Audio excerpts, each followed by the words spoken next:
Bienvenidos, esto es Razón de Estado. Tengo el gusto de presentarles a Aníbal Samayoa, diputado electo al Congreso de la República por el Partido Humanista para la legislatura 2020-2024. Tiene 31 años, una maestría en Gestión Pública y Liderazgo de la Escuela de Gobierno de Guatemala, donde obtuvo una mención honorífica cum laude. También nos acompaña Samuel Pérez Álvarez, él es diputado electo al Congreso de la República por el partido Semilla, también para la misma legislatura del 20 al 24. Es secretario general del partido Semilla, es catedrático universitario y cumplió esta semana 27 años. Bienvenidos a Razón de Estado. Gracias. Muchas gracias. No tengo ninguna duda que además de ser ustedes dos valientes, están conscientes del riesgo que están tomando y de las posibilidades que existen, que si no hacen un buen trabajo en el Congreso, pues su reputación, esta carrera legislativa que ustedes inician, pues puede afectar de manera seria su vida. Diputado electo Samayoa, ¿cuáles son las expectativas? ¿Qué espera de esta primera experiencia en el Congreso? Bueno, lo que realmente estamos esperando, creo que todos los diputados que estamos ingresando por primera vez, es la oportunidad de realmente hacer las cosas bien. Creo que lo mencionamos en muchas ocasiones, que hay que recobrar la confianza que se ha perdido de la población hacia el legislativo, y eso es fundamental. Hacer trabajos más técnicos, un poco más especializados en las comisiones, y me parece que dentro de esa legislatura hay cuadros que son más profesionales, que generan más discusión. ¿Por ejemplo? Y no solo ruido. Por ejemplo, aquí con Samuel, ¿verdad? Es un ejemplo de... El grupo de Semilla. ¿Cuántos diputados lleva la bancada humanista? 6, llevamos 6. ¿Y la bancada Semilla? 7. 6, 7. Sí, pues ya hacen un grupo... Sí.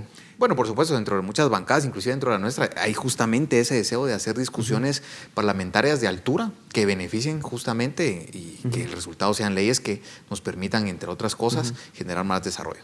Y ustedes, diputado electo Pérez Álvarez, van con la decisión, con el compromiso de ir a denunciar, exponer, comunicarle a la opinión pública, al pueblo de Guatemala, todas las porquerías que pasan en este Congreso. Sí, y no solo eso, sino que empezar a cambiar el marco jurídico que las incentiva.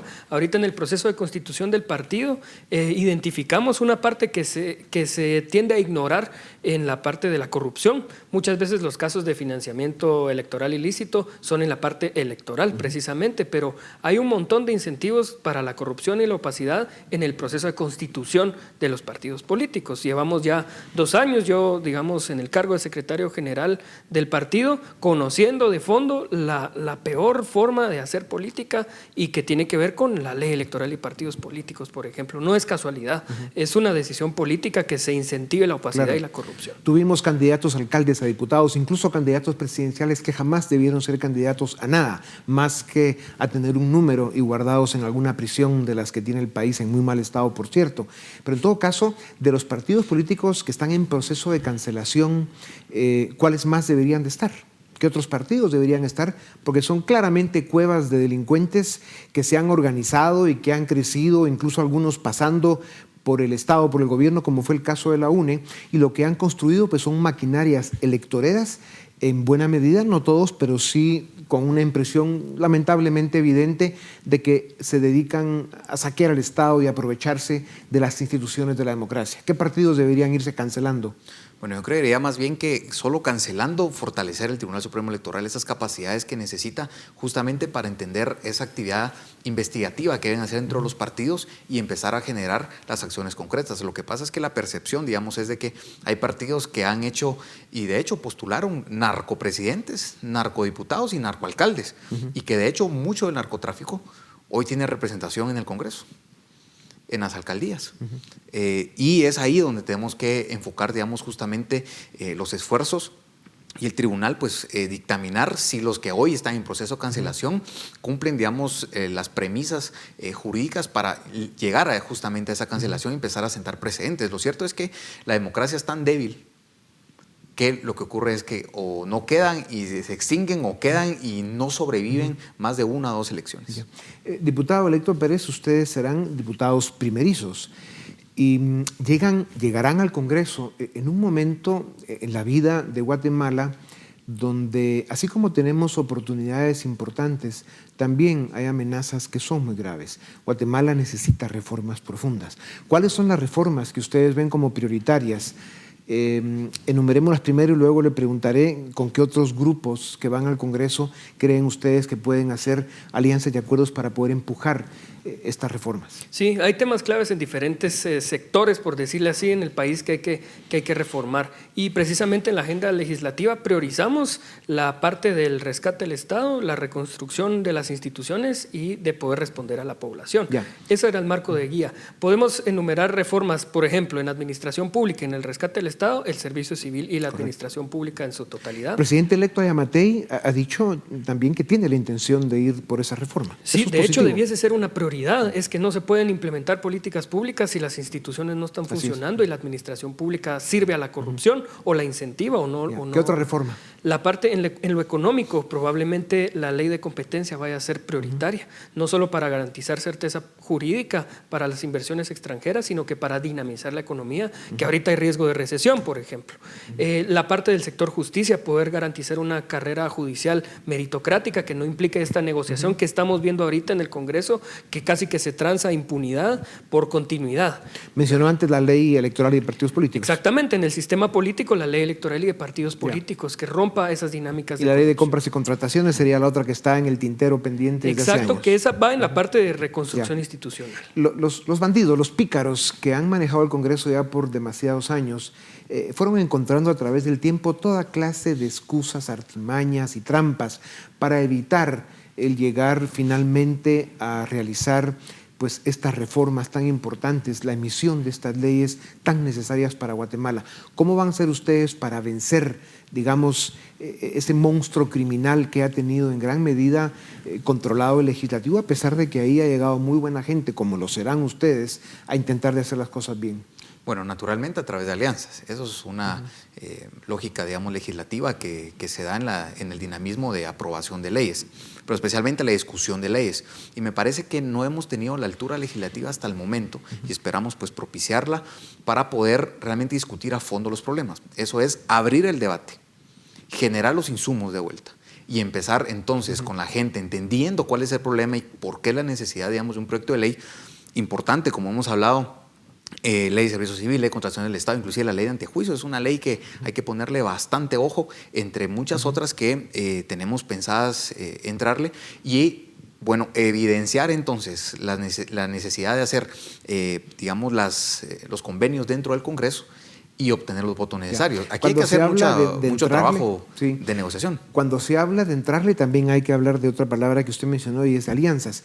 ¿Con qué grupos parlamentarios, con qué partidos políticos ustedes consideran que se va a poder llegar a acuerdos para aprobar las grandes reformas que el país necesita? Por lo menos en Semilla vemos que la brújula la tiene que definir la agenda legislativa, más allá de identificar esta bancada sí, esta bancada no, porque además hubo una renovación importante en este Congreso, que son por lo menos 110 diputados y diputadas electas ya nuevos, pues con otras prácticas esperamos dentro del legislativo. Sí, el 80% del Congreso está renovando gente nueva. Exacto. Entonces lo que ¿Pero quién define la brújula o la agenda del Congreso? La agenda legislativa, por lo menos en la bancada tenemos clara cuál es la agenda legislativa, que pasa por anticorrupción y reconstrucción institucional y respuesta a la población.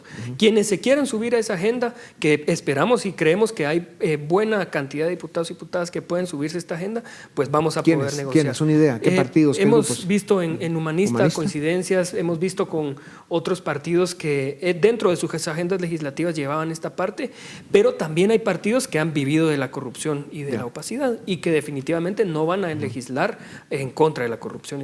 Pero en todo caso, ustedes sí ven posibilidad real de lograr el número suficiente de votos para lograr las reformas. Sí, lo que pasa es que va a depender el tipo de reformas, ¿verdad? Porque si hay algunos diputados, independientemente si son nuevos o no, que llevan interés de fondo por el tema de financiamiento, ya sea lícito o no, pues obviamente van a variar la cantidad de votos que se puedan aprobar los temas.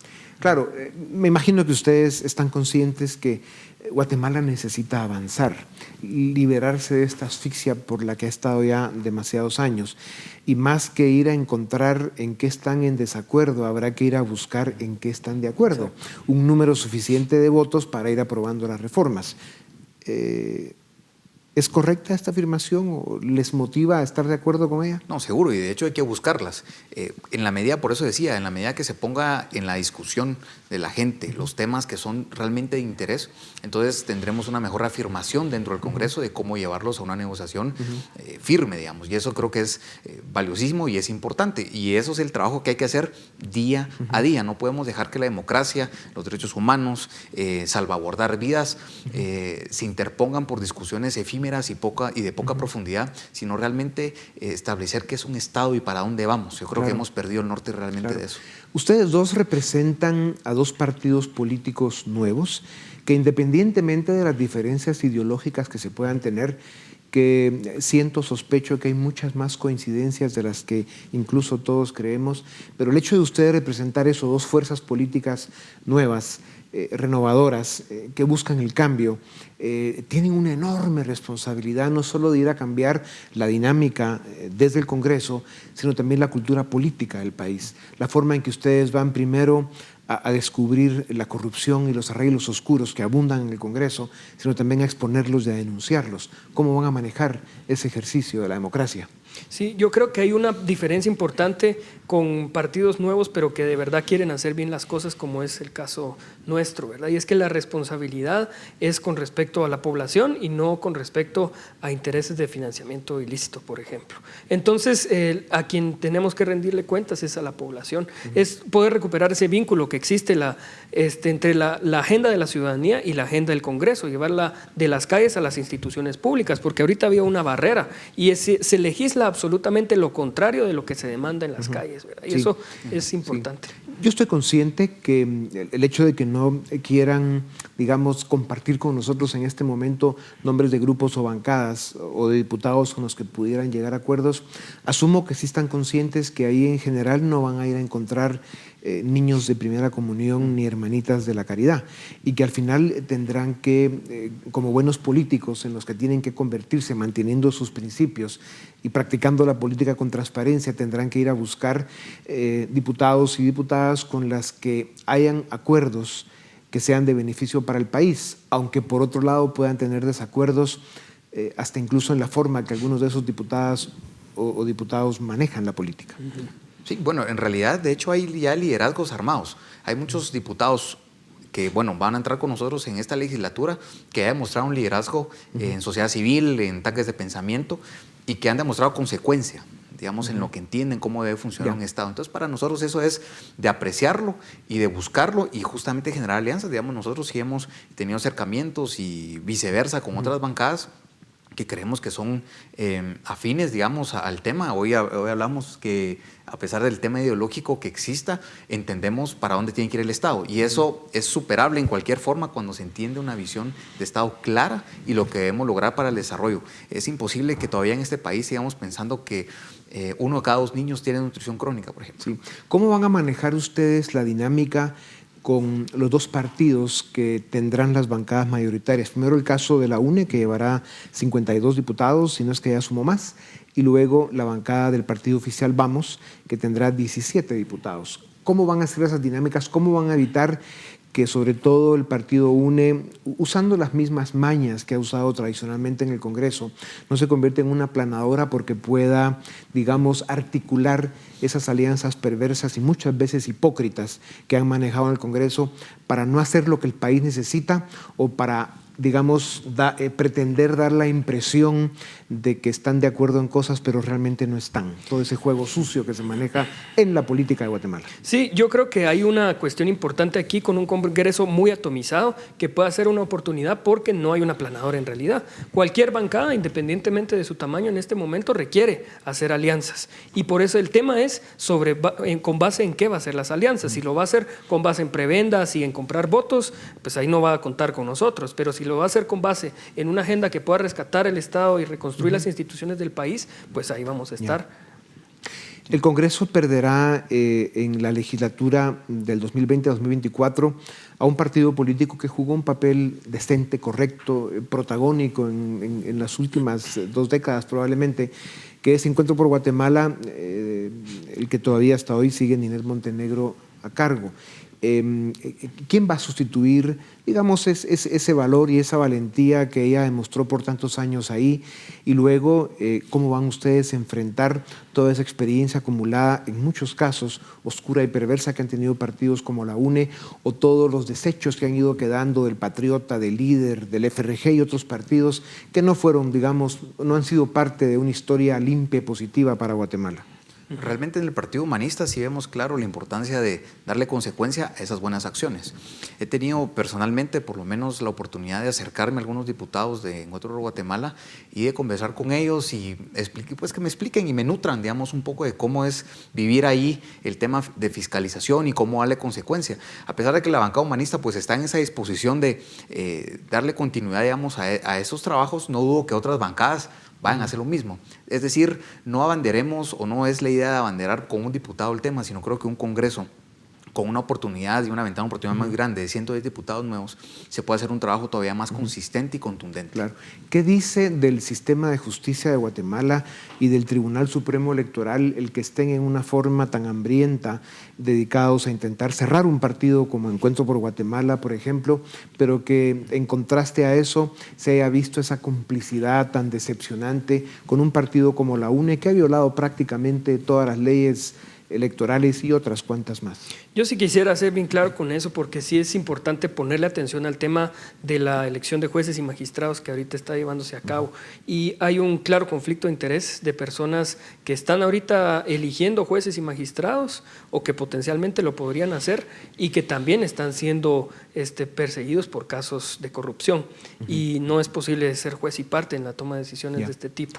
Y esto es claro, es el reflejo bien claro de un sistema de justicia capturado. Por eso es importante las reformas al sector justicia, ¿verdad? Para poder tener no una justicia que responda a represalias o este tipo de cosas, sino que realmente pueda tener una visión profesional de la justicia que realmente urge en Guatemala. ¿Deben cerrar un partido como la UNE? ¿Y qué otros partidos que vayan a estar en el Congreso en la próxima legislatura deberían ser sujetos de cierre por claras violaciones a la ley electoral? A mí me parece que el Ministerio Público debe actuar contundentemente y verificar los ilícitos y mandar a citaciones y empezar a dinamizar un poco, digamos, eso. Porque si bien es cierto, hablamos de contrastes del de la UNE, por ejemplo, que sí sabemos a viva voz pues, que ha tenido violaciones a la ley electoral y no solo justamente a la electoral, y un partido como Encuentro por Guatemala que pierde bases, y eso es importante, que daña la democracia, porque un partido que no logra digamos, votos para posicionar por lo menos a un diputado al Congreso, tampoco me parece que sea la fórmula de enterrarlos. Lo importante es que se siga el debido proceso, que se respeten las leyes, pero especialmente que todos las respetemos. Naturalmente. Señores, muchas gracias. Debo terminar esta plática reconociendo el valor y el mérito que tiene el que dos líderes jóvenes guatemaltecos de partidos políticos básicamente nuevos hayan aceptado una responsabilidad tan importante, un honor tan distinguido de ir a ser diputados al Congreso de la República, una institución que ha acumulado un enorme desprestigio, no por la institución, sino por la gente que la ha manchado y que la ha usado para fines muy distintos, a hacer las cosas en beneficio del país. Pero les expresamos respeto, les deseamos mucha suerte porque la van a necesitar y sobre todo mucho valor para hacer historia, que es lo que le corresponde. Muchas gracias. Muchas gracias. Esto es Razón de Estado.